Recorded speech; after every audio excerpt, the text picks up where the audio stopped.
He scrubs other people's lives clean and no one ever sees him. Every night, every floor, no name, no place to belong. And her Claire Bennett, the famed executive in Oakland, a widowed woman who never leaves the office before 9 p.m., not because of work, but because going home feels even more empty. They live at opposite ends of the elevator, one stepping out with a Starbucks and a pitch deck, the other pushing a floor buffer, ears long trained to ignore being ignored. But that night she opened the door, barefoot, tea in hand, and asked, "Do you think we could begin right here?" A very question that broke the unspoken rules, a question that changed the shape of the hallway.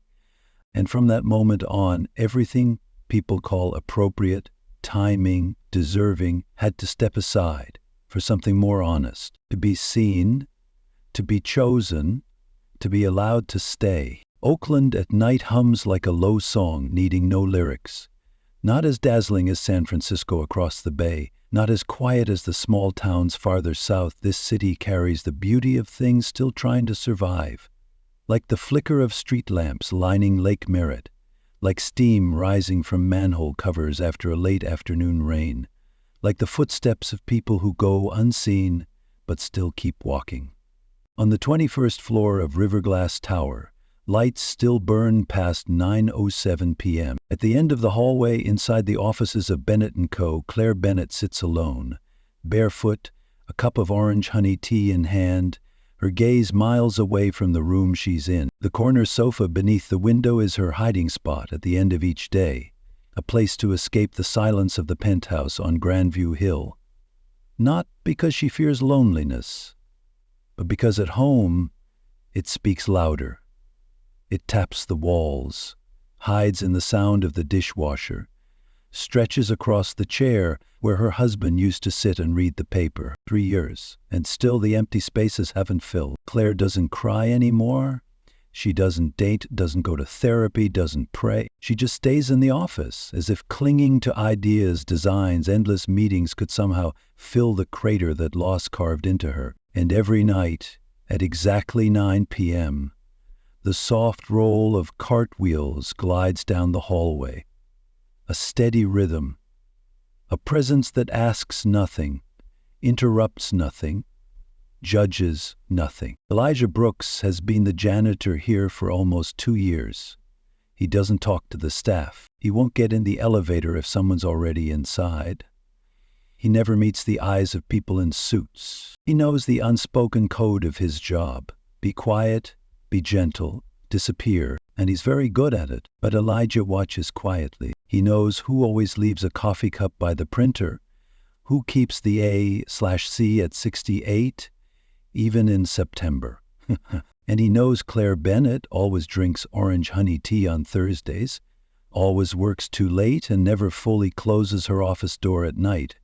Not out of carelessness, but as if deep down, she wants someone to see, just for a second, just enough to know she's still here. And he has seen her, not with the eyes of a man, but with the eyes of someone who knows what it's like to lose a person you can't call back. Elijah once lost his sister, the only one who believed he was meant for a life bigger than a janitor's cart. He died when he was 25 from kidney disease. He worked 3 jobs to cover her medical bills and still lost her.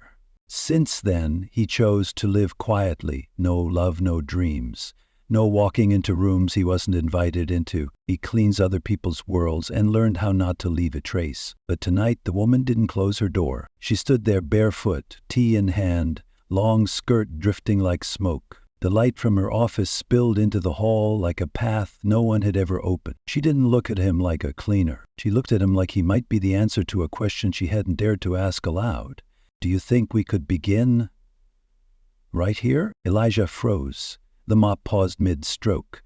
Water dripped onto the tile. He looked at her like the world had just slipped off its usual axis. Not because she said something wrong, but because no one had ever offered him a beginning. Claire tilted her head slightly. A faint smile crossed her lips, uncertain, uninviting. "I know it doesn't make sense," she said, her voice lower.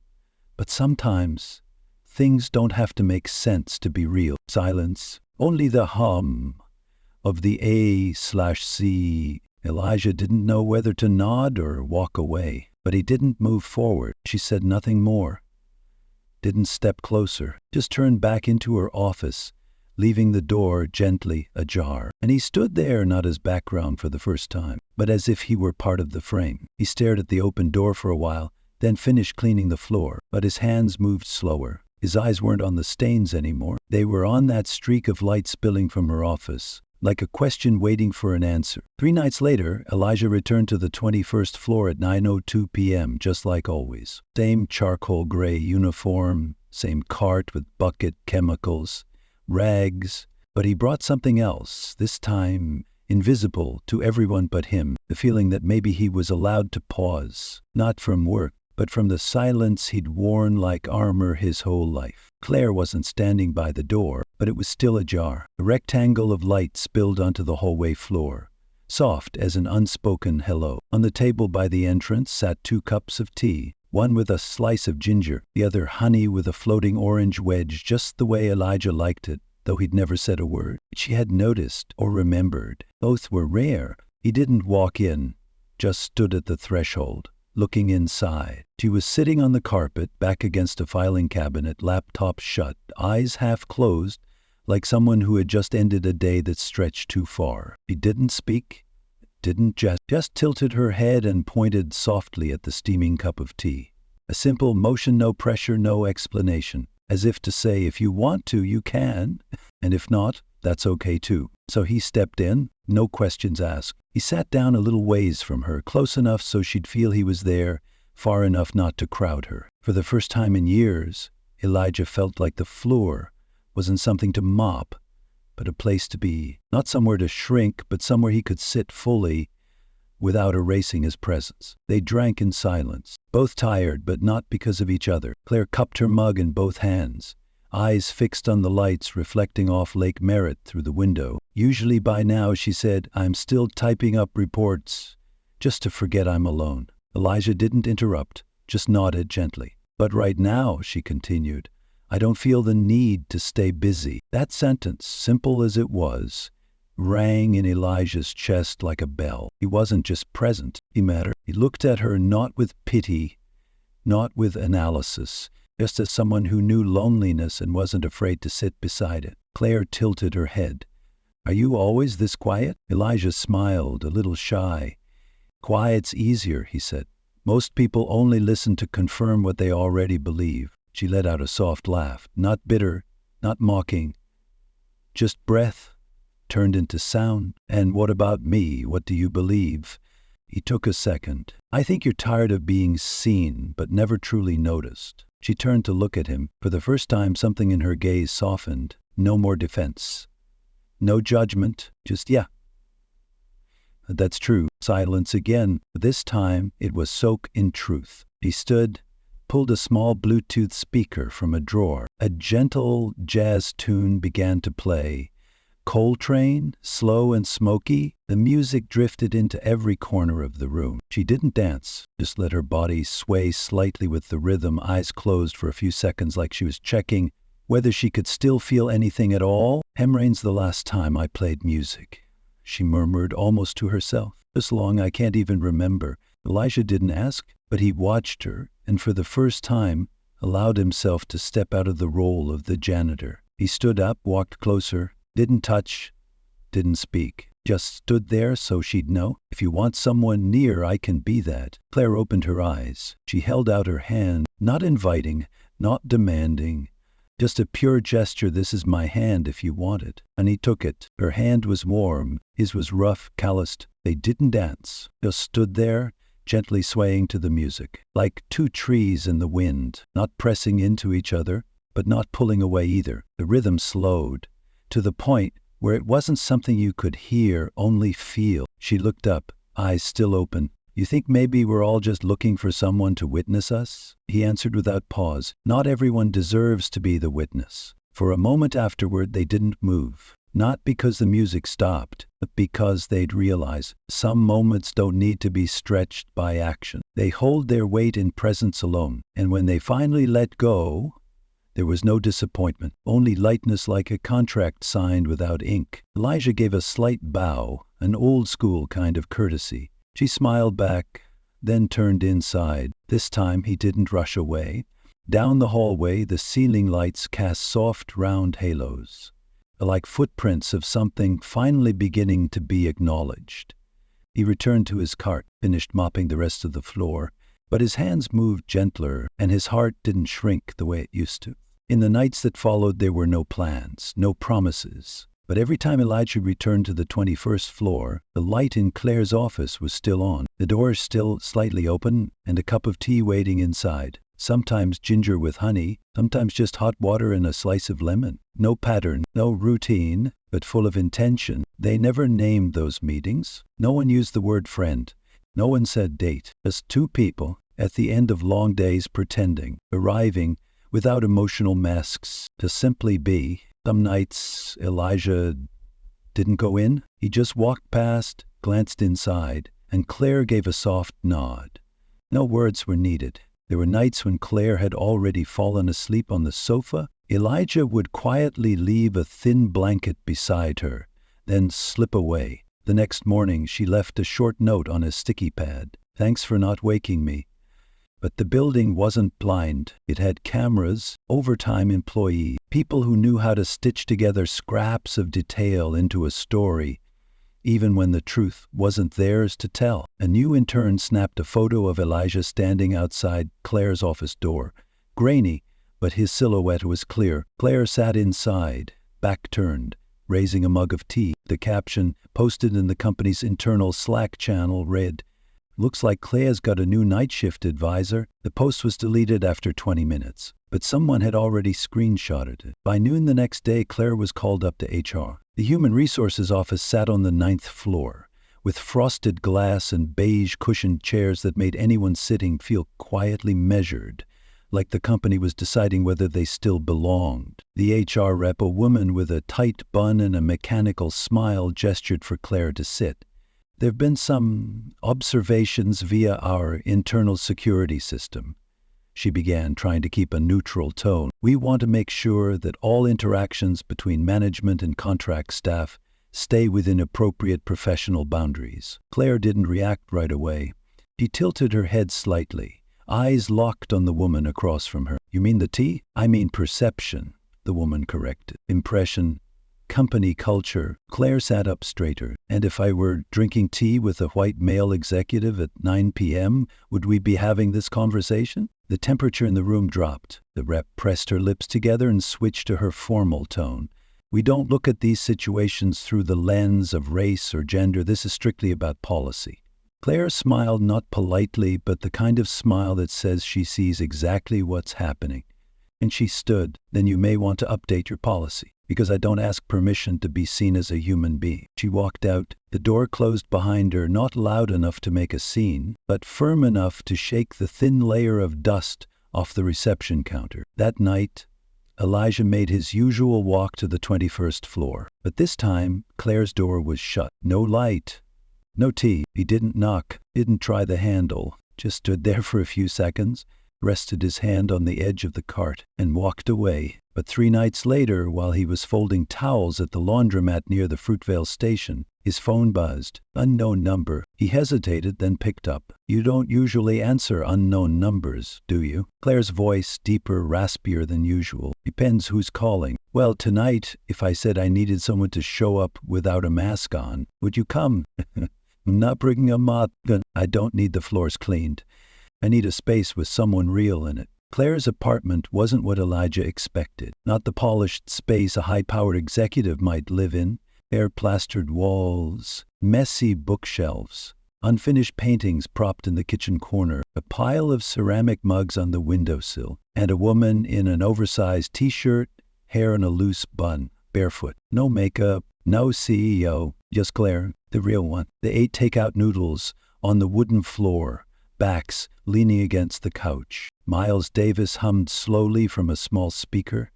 Not much was said, but the air wasn't heavy. Not until Claire spoke. Not looking at him, not raising her voice. "They called you a charity project." Elijah wasn't surprised. He'd been that word in many people's mouths before. "I don't need you to defend me," he said. I just need to know you don't believe them. She turned to him, the kitchen light caught in her eyes. I don't need to save you, but I'm not letting myself be defined by other people's fears either. He looked at her, really looked for the first time. So what are we? Claire shrugged. It's a beautifully human gesture. You're two people who used to live outside the frame, and now we're choosing to stand in it without asking permission. They didn't kiss, didn't touch, but when Elijah stood to leave, Claire didn't close the door, and for the first time, Elijah walked out of someone else's home without wearing anything but his true self. The next morning, Claire arrived at the office earlier than usual, not because of work, but because of the unmistakable feeling that someone was watching her,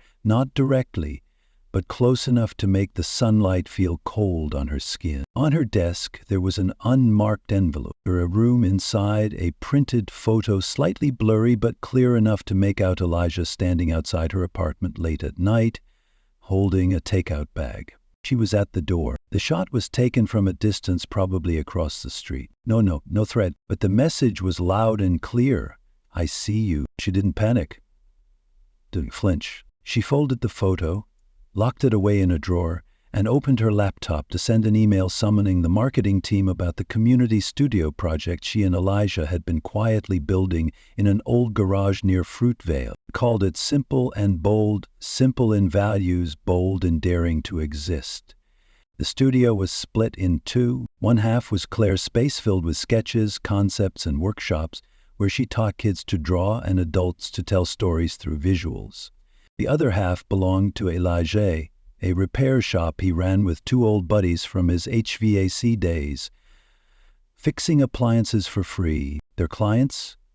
Seniors, veterans, and anyone not qualified to be charged. They didn't advertise, just taped a handwritten flyer at Red Bay Coffee near the BART station. But within 3 weeks, word spread. Elders brought in broken chairs. Kids came asking to paint on the walls. A single mom got her sink fixed, then came back with cornbread. The studio became a refuge, not because it was fancy, but because it was real, and that's when it got noticed. One Tuesday afternoon, Claire was helping two high school boys paint a mural on the brick sidewall, black and white, hands raising a roof together, when a black SUV pulled up across the street. A man stepped out, silver hair, tailored suit, shoes untouched by dust. Next to him, an assistant holding an iPad. No introduction was needed. Elijah knew him instantly. Walter Langford, the real estate mogul, the man who turned half of downtown Oakland into soulless luxury condos, forcing hundreds of black families out of neighborhoods they'd lived in for generations. Langford looked at the studio the way someone might look at trash on a marble floor. After a few hollow pleasantries, he got to the point. I want to buy this property. 3 times market value. Clean contract, no legal strings. Claire said nothing. Elijah leaned against the doorway, arms crossed. Langford continued, you could recreate this space in a new high-end complex I'm developing. You could still do good, but the right way. Claire smiled, but her eyes didn't. On a recreate I want to exist. Langford nodded, like he'd heard that kind of talk from other idealists before. He placed a business card on the table. Just an offer, but don't wait until things get complicated. Then he turned and left. Elijah watched him go, eyes narrowed. As the car rolled out of sight, Claire spoke quietly. He doesn't threaten with words. He threatens with certainty. 2 days later, the studio's bank account was frozen, temporarily, due to a technical audit. A letter from the city planning department arrived, citing a mandatory structural review for zoning violations. An anonymous report flagged concerns over electrical safety. Nothing specific, but enough to make donors pull out. Enough to rattle the team. Claire called Elijah. Her voice wasn't shaking, but it was steel. They're hitting us with paperwork. He replied simply. Then we answered by staying open. That night, the studio lights came on like always. The kids kept painting. Elijah fixed a fan for Ms. Gloria from the building next door. But Claire stood quietly in the courtyard, her chest tightening with the realization this was a war, not of bullets, but of bureaucracy. And they were just two people with no traditional power, a painter, a repairman, a white woman who had chosen to step out of line, a black man who had never been invited in.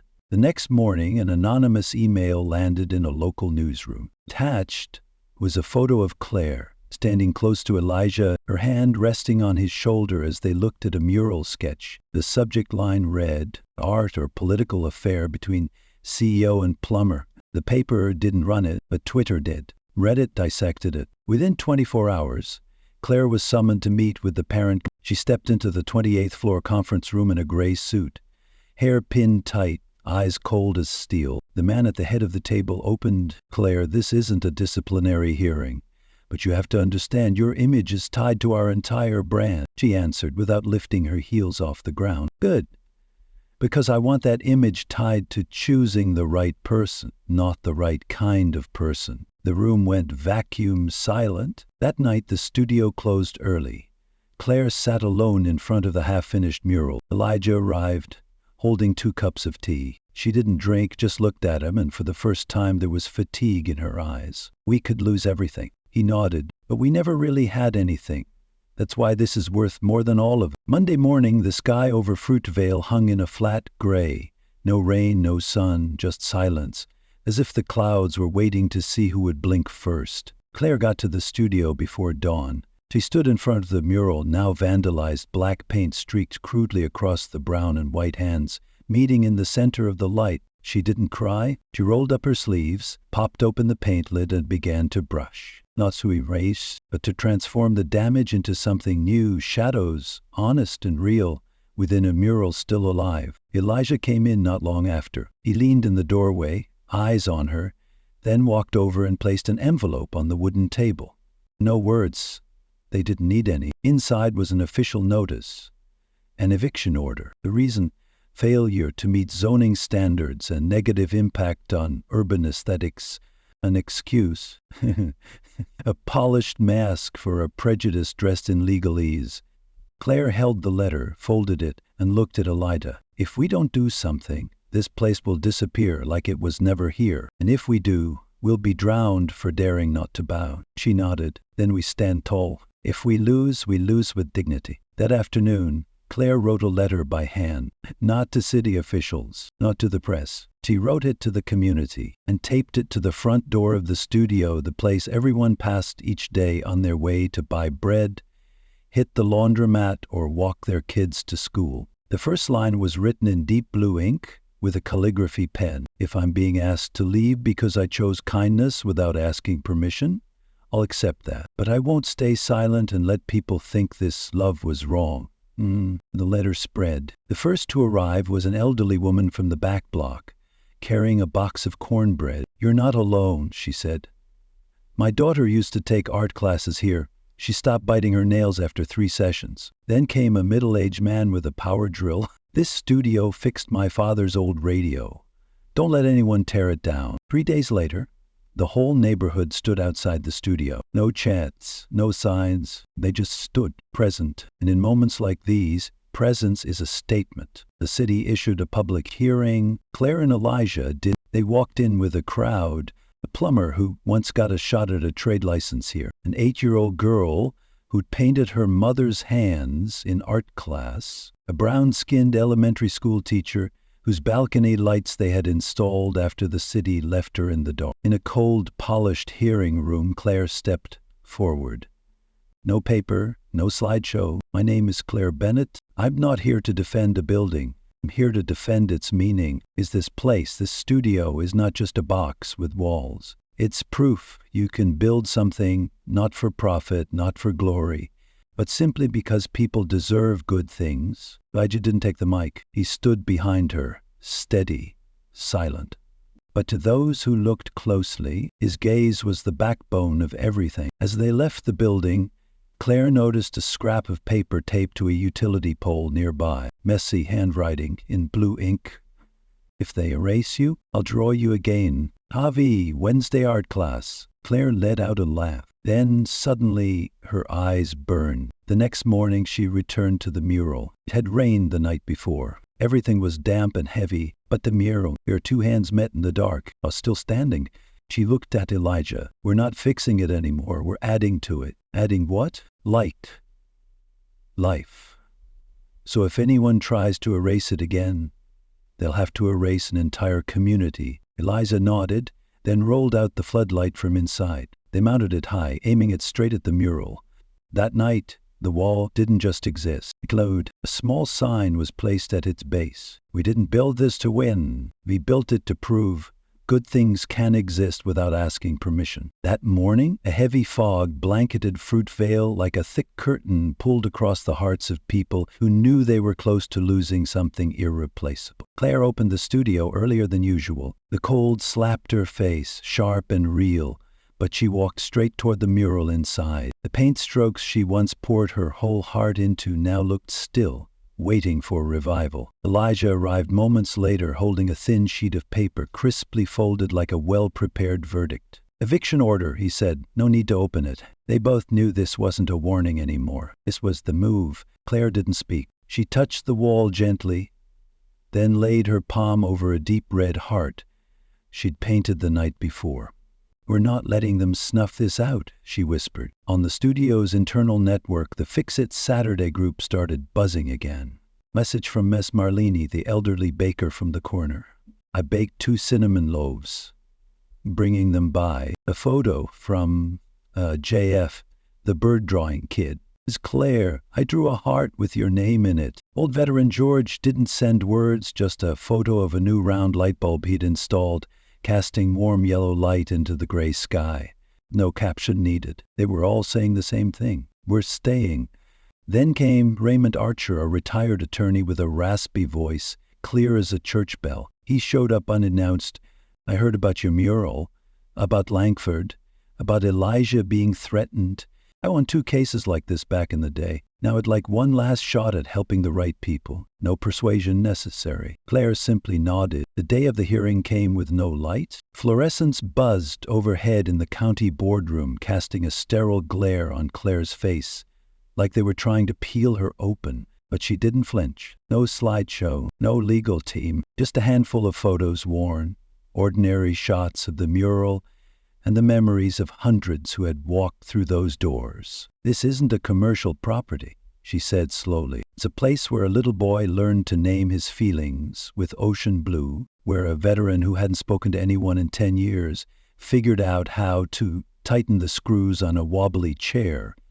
It's where I learned how to forgive myself." When Claire stepped back, Elijah stood up, his voice low, solid like the bricks that paved the street outside. "I'm not a burden, not a liability. I'm part of this community, and if that makes some people uncomfortable, then the problem's not with me." Langford Group did what they always did: market analysis, development charts, zoning overlays. They spoke in the language the city had bowed to for years. But today, story after story from children, elders, the once invisible, knocked word by word against the heart of everyone listening, and for the first time in months, Langford grew quiet. The next day, another offer came in, 10 times the property value, offered in the spirit of resolution. Claire read the figure. Her hands didn't shake. Her eyes didn't blur. She burned the letter, not out of rage, but because she didn't need what could be bought with silence. That evening, the studio closed early. Claire picked up her brush, adding one more band of light across the wall that had once been black. Elijah stood beside her, saying nothing, just painting over the borders like a guardian of an old gate. Together, quiet, steady. They worked like 2 craftsmen who never asked for permission to exist, but chose to live by staying. 2 weeks later, the decision came down. The mural was officially designated as a piece of community heritage. The studio could remain. Fix It Saturday was adopted as an official civic initiative. Claire and Elijah said nothing when the news arrived. They just sat beside each other in front of the mural, listening to Javi tell a story. "I added a shark in a suit. Looks like Mr. Elijah, huh?" Elijah chuckled, scratching his head. Claire placed a hand over her heart, then gently pressed it to the wall. "We chose not to back down." Elijah nodded. "And this time, we don't need anyone's permission." In the late afternoon sun, the paint was still fresh. The mural still clear as the first day. But the most visible thing of all was that the studio no longer belonged to Claire. It belonged to everyone who had ever been told they were in the wrong place, the wrong role, the wrong body. They were exactly where they were meant to be.